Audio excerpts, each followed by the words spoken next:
Aujourd'hui, j'aimerais te parler de leadership et j'aimerais t'en parler en te lisant le déclic numéro 19 du livre, mais aussi en te parlant de quelque chose d'une actualité très immédiate de ma vie personnelle qui est en train d'arriver cet été et qui, j'espère, sera une très belle chose. Déclic numéro 19. Je suis un leader. Je souris en écrivant cela, car j'ai tellement de mal à l'assumer. Et pourtant, c'est vrai. Un leader n'est pas meilleur qu'un non-leader. D'ailleurs, un leader peut et doit aussi être leadé, et parfois par la même personne qui lead. Exemple, je suis coaché actuellement par Nathanaël sur ma perte de poids, tout en étant son business coach. Regarde ce livre, il est parsemé de 23 personnes qui ont pris de leur temps et de leur énergie pour contribuer. J'organise aussi des sommets virtuels. J'ai eu depuis le début de mon business plus de 20 collaborateurs différents dans mon équipe. J'ai accompagné plus de 200 clients. J'en ai formé plus de 10 000 de manière payante ou non. J'ai une communauté de 20 000 personnes à travers mes différentes plateformes. Et j'ai vendu des milliers de livres. Alors ça ne sert à rien que je fasse le faux humble en me disant que je ne suis pas un leader. Mais toi aussi tu l'es. Que tu sois au tout début ou que tu aies déjà 1 million d'abonnés. Le leadership, c'est avant tout un état d'esprit, un comportement et une décision. Que décides-tu? Tu vois l'importance du leadership ou pas? Est-ce que ça te parle? Parce que c'est pas toujours concret comme notion. C'est quoi le leadership? En tout cas, moi, je le perçois comme l'utilisation de ses dons, de ses capacités, de son expérience pour élever d'autres personnes, pour encourager d'autres personnes, pour permettre à d'autres personnes de grandir et de croître. Et le truc, c'est que en tant que leader, quand tu le fais pour les autres, ça te fait progresser. Et ça, c'est une notion importante. Et je suis très fier aujourd'hui d'avoir un business où je lead comme ça des milliers de personnes. Et c'est pas ce que j'ai voulu au départ. C'était pas forcément un statut agréable à assumer. Par contre, si je suis totalement honnête, je dois te dire que ça nourrit un besoin. Et sans exception, ok, à part si tu as une maladie mentale, tu vois, mais sans exception, je pense qu'on a tous un besoin de nourrir un leadership. Son leadership, ça peut être plus ou moins élevé, mais on a tous envie de faire croître les autres. Pourquoi? Parce que sinon, ça veut dire que notre existence sur Terre, elle n'apporte pas de valeur. Qu'on soit vivant ou qu'on soit mort, le monde est totalement pareil. Mais à quoi on sert sur cette Terre? Du coup, ça voudrait dire qu'on est là juste pour consommer, pour profiter des gens, de la nature, de ce monde. Non, je pense que c'est euh, ancré en nous, on a un besoin de contribution. Et ça, c'est clé. Et c'est ce que j'aimerais t'encourager à assumer. Alors, j'aimerais te partager quelque chose d'assez personnel, euh, qui est que j'avais un objectif, c'était d'être propriétaire avant 40 ans. Tu connais peut-être mon histoire, hein, j'ai grandi dans une famille pauvre. Non seulement on était locataire, mais on était dans un HLM avec des allocations euh, de logement, de l'APL, hein, c'est l'allocation pour le logement. On vivait de plein d'aides, etc. Et on était endettés. Donc vraiment, on partait de très loin. Et je sais pas si tu le sais, mais sociologiquement, il y a des études qui montrent que tu reproduis la classe sociale de tes parents. Ok, si tes parents étaient ouvriers, chômage, etc., bah, la probabilité que tu le sois est beaucoup plus élevée. Et je suis fier d'avoir pu casser un peu cela, d'avoir pu créer un business et aujourd'hui faire partie de la classe moyenne. Non pas que ce soit meilleur que d'être dans la classe plus populaire. C'est juste que je suis là où j'ai envie d'être, en fait. Si j'ai envie d'être pauvre, voilà, je peux être pauvre. Mais si j'ai envie de m'enrichir, j'ai le droit de vouloir m'enrichir. Et ça, c'est très important déjà dans le leadership d'assumer ses envies, ses objectifs, sa vision. Et du coup, la maison. Alors, au moment où j'enregistre cet audio, on a signé un compromis pour une magnifique maison. Alors, quand j'ai une magnifique maison, euh, par rapport à là où je viens, c'est magnifique, hein. Moi, j'ai toujours vécu en région parisienne dans des appartements. J'ai jamais vécu en maison. Et c'est magnifique parce que ça répond à plein de critères. On sera à 5-10 minutes en vélo de chez mes beaux-parents.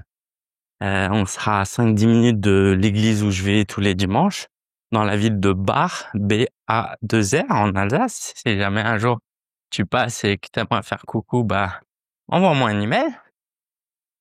Euh, j'ai du mal à assumer, mais on aurait, parce que c'est pas encore signé, quoi, on n'a pas encore eu le prêt, mais on aurait même une petite piscine.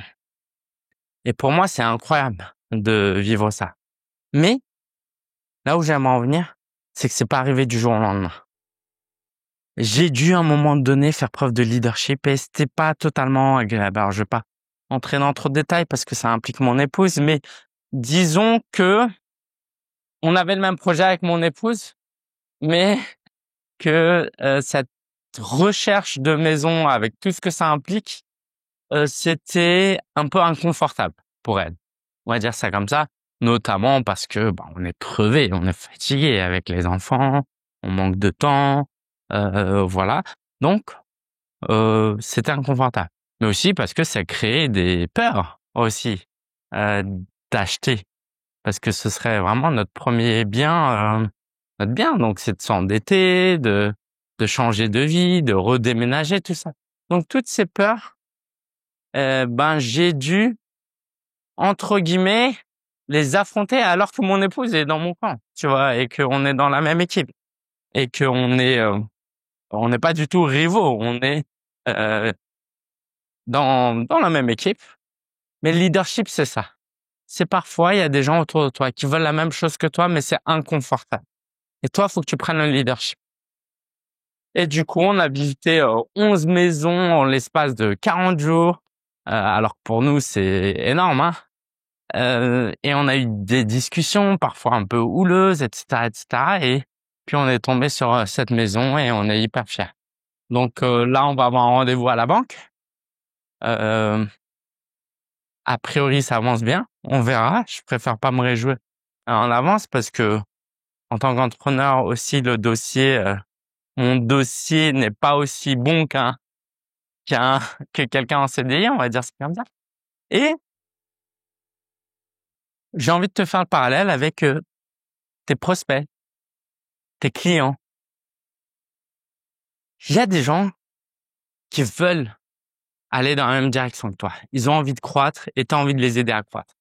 Mais le truc, c'est qu'ils vont trouver des raisons de ne pas y aller. J'ai pas d'argent, l'accompagnement est trop cher, c'est pas le bon timing, j'ai pas le temps, mon conjoint ne veut pas, j'ai d'autres priorités, etc., etc. C'est-à-dire que par exemple, si tu es coach en parentalité, tu as quelqu'un en face de toi, et ça va être hyper frustrant, hein, et tu vas en connaître plein, qui est en mode «Oh, c'est la misère à la maison, j'ai besoin d'aide, nanana, je suis crevé». Et toi, t'es là, tu veux l'aider, elle va te dire «Ouais, c'est trop bien, je participe à ton sommet, ton challenge, j'ai trop envie d'être avec toi, c'est génial. Ah, mais j'ai pas l'argent. Ah, c'est trop cher». Et tu vas être là en mode mince, tous les deux on a envie d'aller dans une direction ensemble et finalement elle veut pas. Qu'est-ce que tu fais dans ces moments-là? En tant que coach, qu'est-ce que tu fais, j'ai envie de dire? En tant que je prends des extrêmes, hein, juste pour te faire réfléchir. En tant que coach, tu l'acceptes, tu pousses pas, tu forces pas les gens. Donc cette personne-là, demain, elle va tomber sur une pub plus alléchante que ton discours et elle va travailler avec quelqu'un d'autre. Alors même qu'elle t'avait dit qu'elle avait pas d'argent, mais quand on veut quelque chose, on trouve l'argent. Dans l'autre extrême, t'as le commercial, il va être en mode si, achète, on fait une promo, etc., etc. Et toi, t'es entre les deux. t'es partagé. Est-ce que j'ai une attitude de coach ou j'ai une attitude que de commercial? Je suis aligné ni avec l'un ni avec l'autre, tu vois? Ou je suis aligné à être coach, mais en fait, c'est juste très agréable. Et est-ce que c'est vraiment une posture de coach de juste dire ouais, fais ce que tu veux, etc. On est là aussi pour challenger les gens. Par contre, en tant que leader, justement, c'est ton rôle de ne pas te taire, de ne pas challenger la personne. Alors évidemment, tu le fais d'une certaine manière, avec éthique, sans manipuler, sans faire culpabiliser, mais c'est à toi d'aller challenger les gens. Et moi, j'ai fait plein d'appels avec des gens comme ça où tu sais très bien que c'est la bonne chose à faire. Et tu lui poses la question et tu lui dis OK, comment tu vois les choses du coup si tu ne nous rejoins pas? Comment tu vois la suite? OK? Heu, ou ça peut être: «Tiens, financièrement, c'est compliqué, mais du coup, comment tu peux faire pour trouver l'argent?» Ça peut être du genre, «OK, c'est pas le bon timing. Est-ce que tu peux me dire quel est le bon timing?» Et la personne peut même te payer en avance pour un programme qu'elle rejoindra après. Et ça, c'est l'attitude d'un leader. On fait pas ça juste pour gagner de l'argent. Moi, si je voulais juste gagner de l'argent, j'aurais travaillé avec mon frère dans son restaurant. Il me l'a proposé plusieurs fois. J'aurais été associé et je serais devenu très riche. Très rapidement, ah, j'aurais vécu une vie qui ne m'aurait pas convenu, mais voilà. Donc, en tant que coach, tu dois pas avoir peur. Ah, j'aime pas ce mot, mais je pense que ça va être plus clair si je l'emploie. Tu dois pas avoir peur d'insister, parce que tu fais pas ça pour l'argent. Tu fais ça parce que tu as envie d'être un leader, parce que tu as envie d'aider les gens. Il s'agit pas de pousser les gens à dépenser de l'argent qu'ils ne veulent pas dépenser. Il s'agit de les encourager à prendre la meilleure décision. Oui, mais Lingens, ils ont des vrais problèmes d'argent, etc., etc. Bah, permets-moi de te dire qu'il y a un coût à l'inaction. C'est vraisemblablement beaucoup plus cher sur le moyen et long terme de pas prendre soin de ta parentalité. Indirectement, évidemment. C'est bien plus coûteux de pas prendre soin de ton surpoids. C'est bien plus coûteux de ne pas prendre soin de tes relations. Et je parle même de coûts financiers, hein. Financiers, ok? Je vais pas développer plus sur ce sujet. Donc, c'est dans ton rôle. T'es pas là juste pour gagner de l'argent. Coucou, je suis en train d'enregistrer quelque chose, à tout à l'heure. J'ai ma belle-mère là qui vient donner un coup de main à la maison. Et ça, c'est très important que tu l'aies en tête. T'es pas là juste pour vendre. Et c'est très important que tu le fasses avec courage.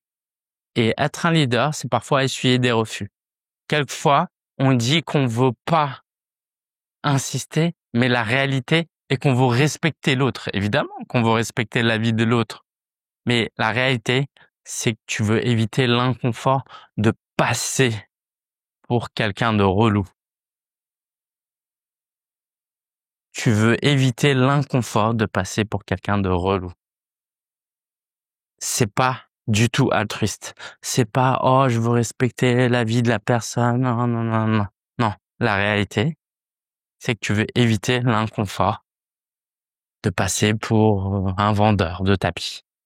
Sauf qu'en faisant ça, tu n'aides pas vraiment ton prospect.